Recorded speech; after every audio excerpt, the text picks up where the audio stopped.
Welcome to the Special Parent Podcast. I'm Dr. Deanna Iverson, a proud mom of 3 boys and 2 incredible kids with special needs. I'm here to remind you that you're not alone on this journey. Whether you're navigating the highs, the lows, or those moments in between, this podcast is your weekly dose of hope, help, and heartfelt guidance. Together, we'll celebrate the victories, tackle the challenges, and connect with a community that truly understands. So grab your favorite cup of coffee or tea, settle in, and let's embark on this empowering journey together. You've got this. Have you ever struggled with knowing how and when to consequence a special needs child? I know that I have. Welcome to the Special Parent Podcast. I'm Dr. Deanna Iverson, and we're here today talking about discipline with children who have disabilities. This is actually part 2. We're going to have a 3-part episode on this one. Part 1, I had a special guest, my husband and father of 3 children, Mr. Brian Iverson, and we started talking about disciplining special needs children and the parental role in that, and how we as parents, how it's not always easy to unite together. Sometimes it can be a struggle between a couple. So if you didn't have a chance to see that one, please tune to specialparent.org and take a look at that episode. It gives you an opportunity to see how we attempt to navigate these challenging situations. Today, we're going to talk about what it's like for disciplining. First of all, when a child is born with special needs, especially as needs maybe get more challenging or progress or get more severe, we notice as parents from the get-go. We notice that it is going to be very challenging for us, and there are going to be limitations for our children. And these limitations sometimes can make us feel like we don't want to put any other limitations on our child.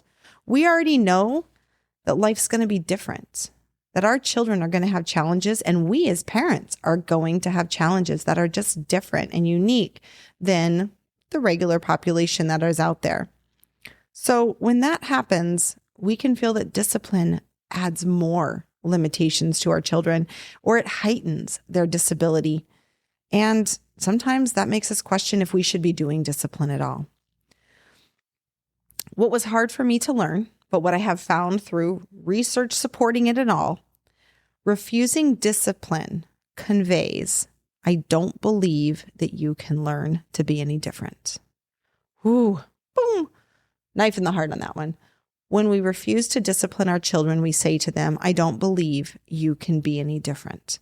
When we discipline, when we put appropriate boundaries up for our children, what we're saying to them is, I believe you can learn to work within appropriate boundaries, and I believe in your ability to improve. So this is really important. I'm grateful for the people that I have been surrounded with, the therapists that my son has had since he was born, our HAB and respite providers, our habilitation, and respite provider who has, with so much courage, stood by as sometimes when I have said, oh, I've had my frustration moments. I don't want to do it that way. And then I'll have to come around sometimes and say, no, I see what you were suggesting. I'm really grateful for them. And even the family members who have tried to speak into me like, hey, I know I don't know what you're going through, but I'm here to listen and here to help, and I'm here to give suggestions. And sometimes it was hard to hear those suggestions, but other times it was almost like, you don't think I've tried that? But I didn't say that. It's just, as parents, we listen to everything else that's said out there, everything about parenting.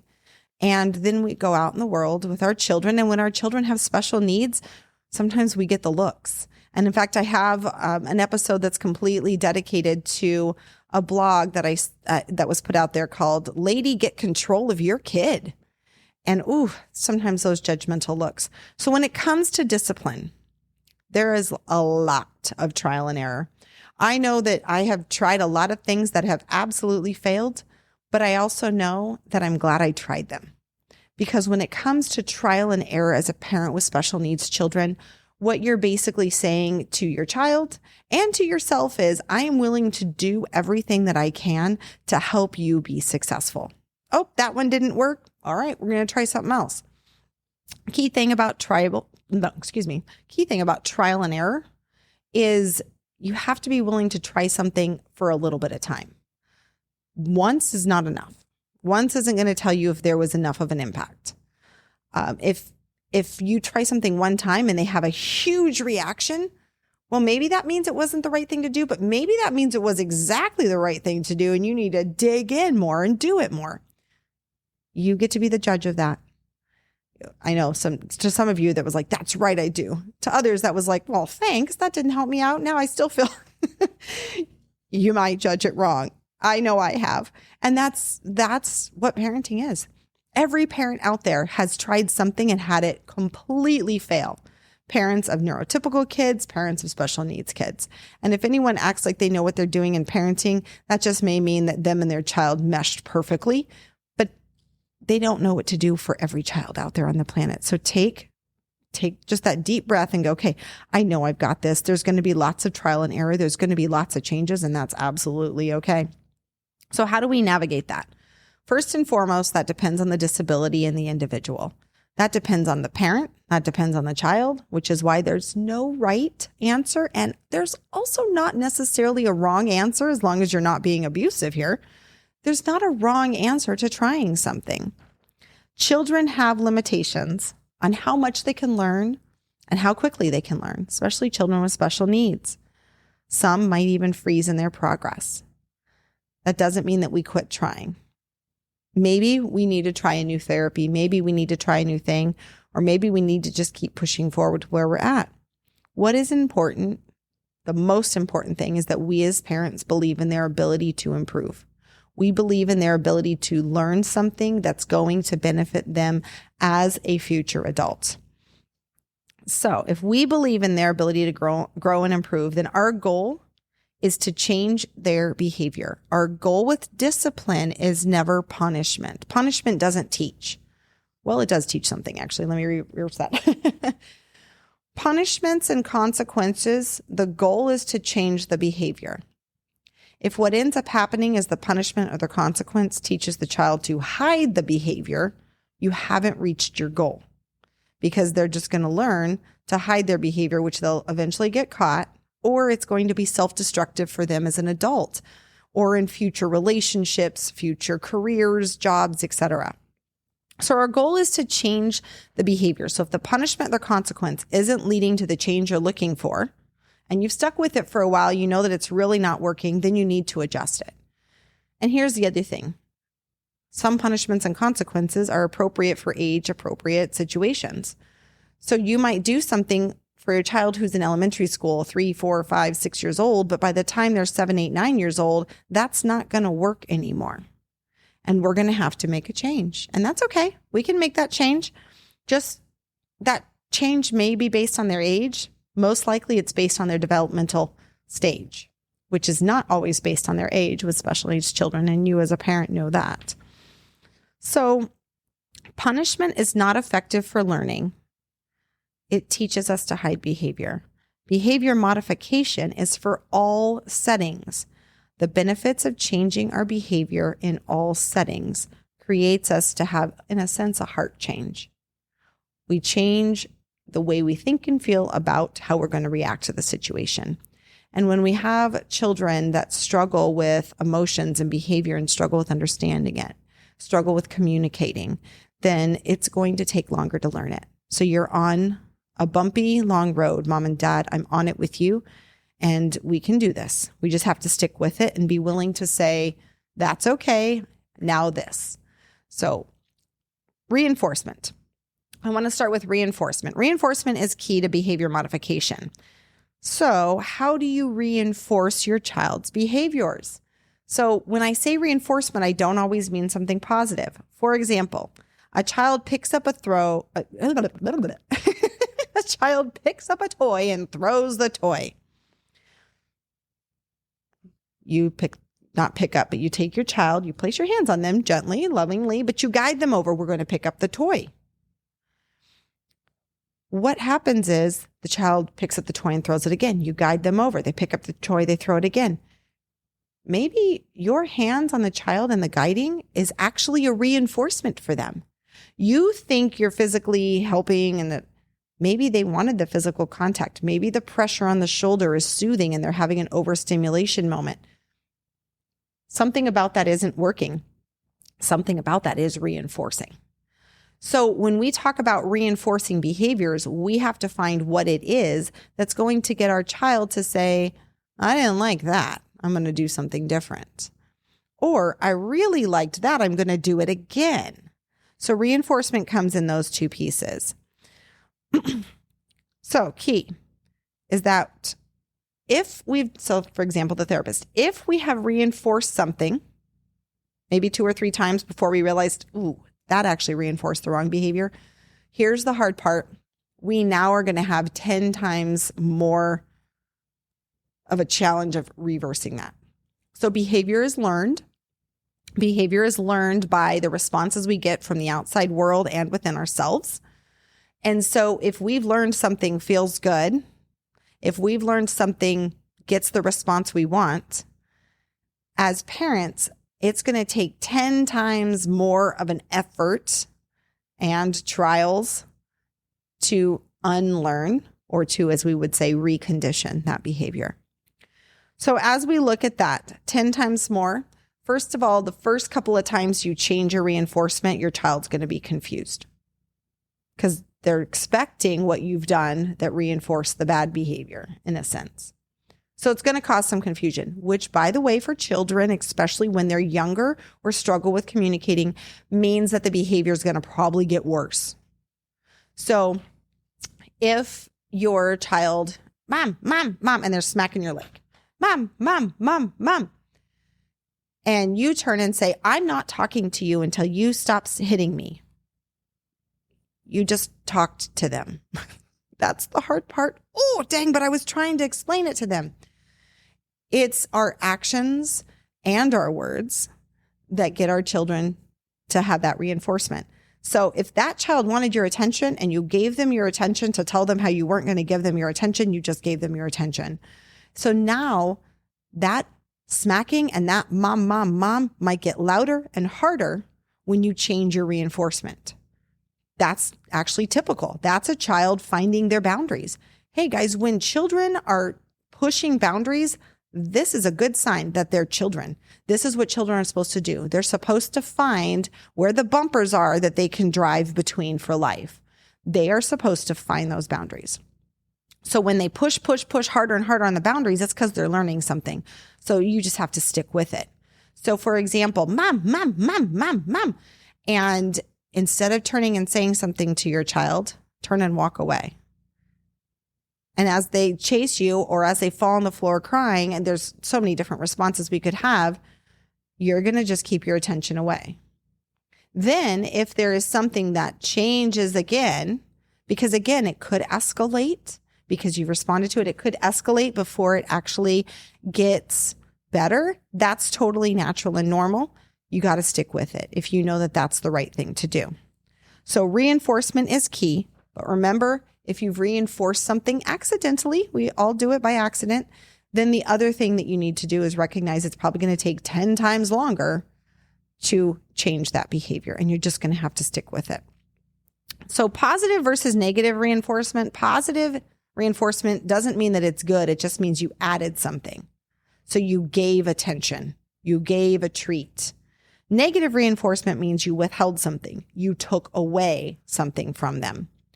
So when you hear people talk about positive versus negative reinforcement, they're talking about what you add or take away, not if it was actually good or bad. That's not what that means. So if I use that, or if you hear that used, just kind of know that going forward. So step 1 is to learn how your child's condition may impact discipline. So if your child has a learning disability or a behavioral disability, even just ADHD, it's good to do a little bit of research to figure out how your child's cognitive abilities, focus abilities, developmental abilities may impact discipline.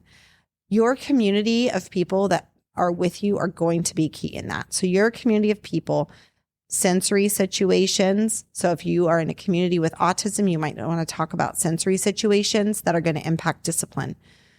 We're not going, if a child is overwhelmed and curled up crying in a corner, we're not going to punish that behavior out of them. That's just not going to happen. You're not going to consequence that out of them, but you can bribe a lot of times to get to do something else, or distract the brain by playing a game and get to do something else. So find out by connecting with your community if there is anything other parents have found successful. Other parents are a great resource for that. The place that a child may learn their ability to understand the gravity of their actions can be, in a sense, impacted by their cognitive ability, their medical abilities, and some psychological factors. So keep in mind that if your child's learning ability is actually a brain processing disorder, that's going to impact the way that you work with them. So if they have a brain processing disorder and they're neurologically not able to process things in the same way, you might have to start getting creative. And that's where I would talk with occupational therapists, psychologists, school counselors to get some strategies that are specific to your child for people that know your child or know your child's disability. Next one is consistency. Didn't I just say a lot of trial and error? How does that work with consistency? Fair question. Consistency, I talked about in part 1 before this with my lovely husband. There was a lot of trial and error, but when we made changes, we stuck with them for a while.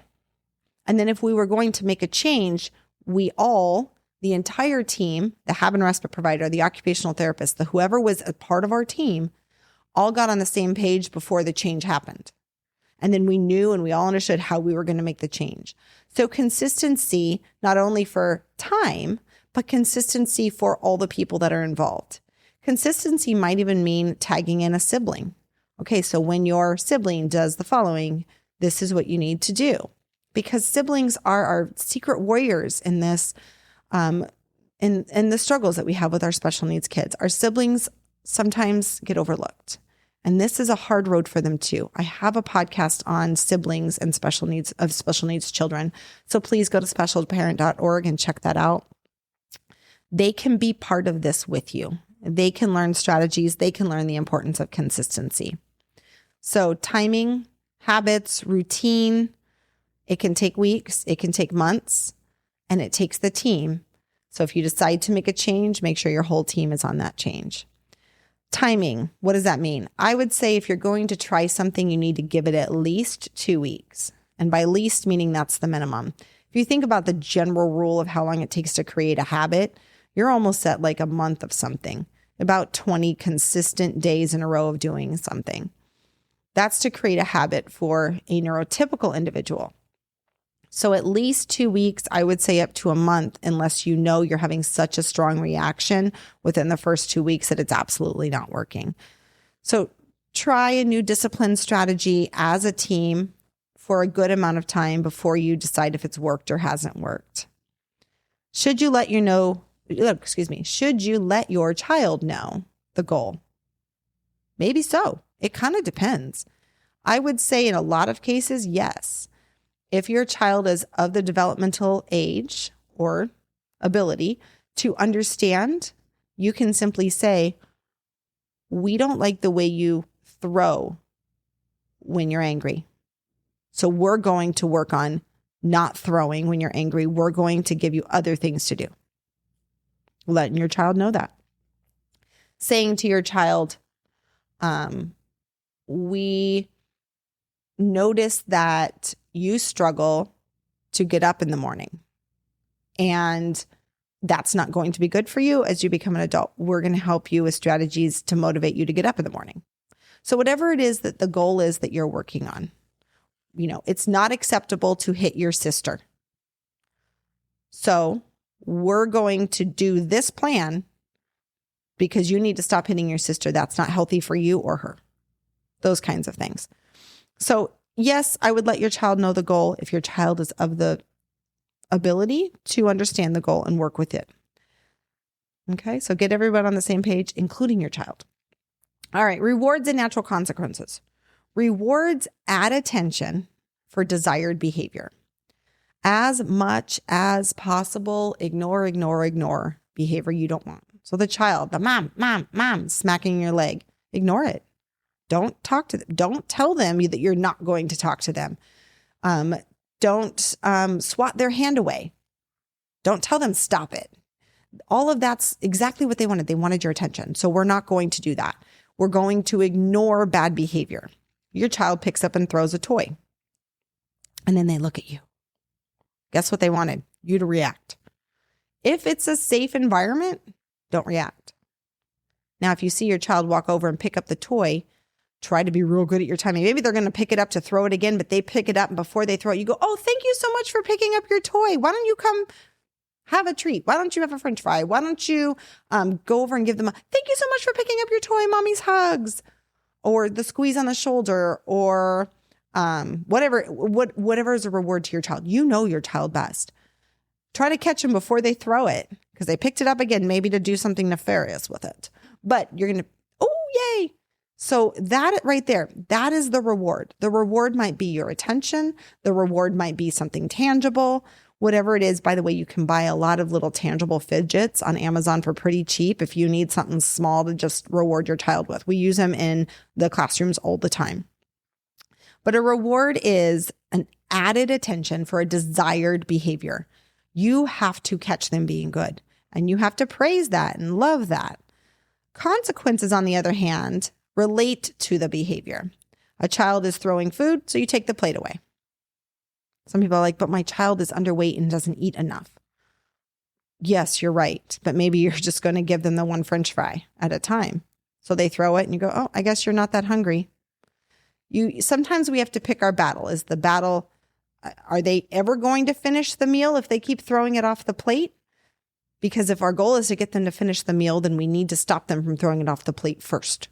So we have to sometimes know which battle to pick and why we're picking it in the moment. So if they're going to throw food, take the food away. If they're going to, well, we've talked about throwing a toy, but if let's say that they're going to scream every time they want your attention, and you're in a store and they scream and you're thinking, I can ignore these poor people in all this store.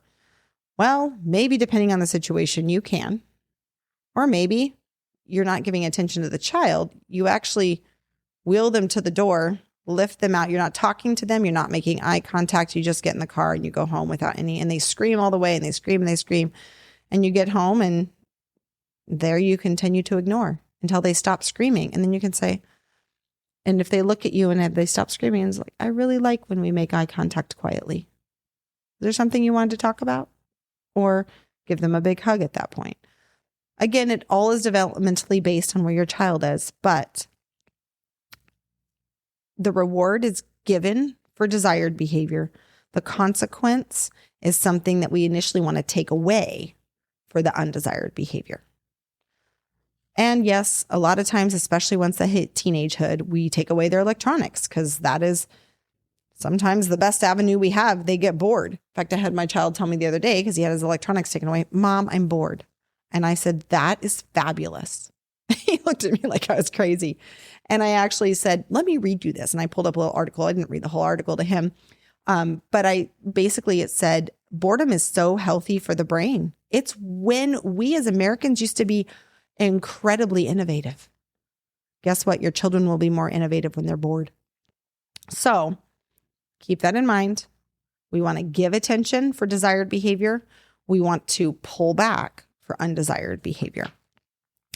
Introverts and children with autism may find a timeout rewarding. Keep that in mind, because if you provide a timeout for your child and that was a reward for the behavior, now you've just made them go, every time I need to get a break from everybody in this house, I'm just going to do this.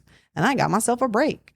So you have to know your child. You have to know if they're an introvert and the timeout is rewarding, not that you're going to stick them in a room and scream at them because that's not the desired thing either. But you need to find another consequence or another way to reward them. Maybe you use the timeout as a reward. You get 5 minutes alone with your earbuds in, or you're going to have 5 minutes of quiet time watching your favorite TV show or whatever it is. Clear and simple messages. So again, developmentally, this is important. We want to be clear with what we're doing and what we're expecting from them. They don't need to have a full discussion about discipline. They're going to get the point by your actions. If your actions are on point, they're getting the point. That was funny. So keep your expectations simple. If that means you have to use pictures for our children that are not so good with verbal yet, go ahead and print off some pictures that explain exactly what you want. Use videos, role play things, use gestures. Repetition of our simple messages is going to get the point across. Again, simple, short, sweet, to the point. And that has to be for all caregivers, like I said. So if you're going to use a simple message to convey something, make sure all caregivers are using that same simple message. Okay? Routines avoid meltdown. If behaviors consistently happen at the same time with the same people or in the same activities, we have a trigger. So we need to reduce the trigger, unless it's anxiety causing. Look at my anxiety episodes on how we want to be careful with feeding anxiety. We want to reduce the trigger, or we can add a break, a rest, a snack, a song, something to reduce it. So if we know, like, okay, routines avoid meltdowns. If we know that if we do this, this, and this, and now the child is tired and they need a break, we need to make sure that part of our routine is a break before we start whatever is going to come next. If we make breaks a part of the routine, that is a healthy life skill we're teaching our child. It is very hard for any of us, even in an 8-hour workday, to legit work 8 hours without needing a brain break, a lunch break, a snack break. That's why people walk to the water cooler, as we used to call it. That's why people go to the snack bar or go grab a coffee or grab a soda. They're really just taking a brain break. We didn't really need the coffee or soda, or maybe we did, but it's the brain break. And your child needs that too. All children do, even high school kids. So if you'll notice, passing periods between classes really should be an opportunity for a brain break, because 8 hours of just constant learning all day is exhausting. That brain has worked its little patootie off. So we want to make sure that we teach our children the healthy skill of brain breaks, not procrastination, but brain breaks. So if we are noticing they melt down at a certain time or a certain place or anything else, we need to teach them how to take a break before they take a meltdown. So here's the key thing. Once we know what reinforces our child, we can exploit that. Sorry, that was my little laugh there. Once we know what reinforces our child, we can exploit what reinforces our child. We can make that work for us. Ask yourself, what motivates your child? What are they willing to work for? And make it work for you. All right, folks, to wrap up today, the key is believe in your child's ability to learn. Believe in their ability to find the bumpers and know the boundaries for their life. Believe in your abilities to train your child. It's okay to have trial and error. Just like you're going to teach them, sometimes things aren't going to go right. It's going to be okay for you too. And that's a great modeling opportunity. It's exhausting. There's good days. There's bad days. But don't give up. Focus on the wins. In fact, I say create a wins jar. Have a cup or a jar on the counter or a basket or something. And every time you have a win, write it down. And when you need to remember that there was a win, go to that jar and pull it out and be like, oh, that's right. We had that good day. Woo! Create a win jar. Write them down. Take care of yourself. Build your tank up. Because this is special needs parenting. This is love. And you've got this. This program is made possible by friends and partners of the Special Parent Podcast. For more information and to join our mailing list, visit specialparent.org.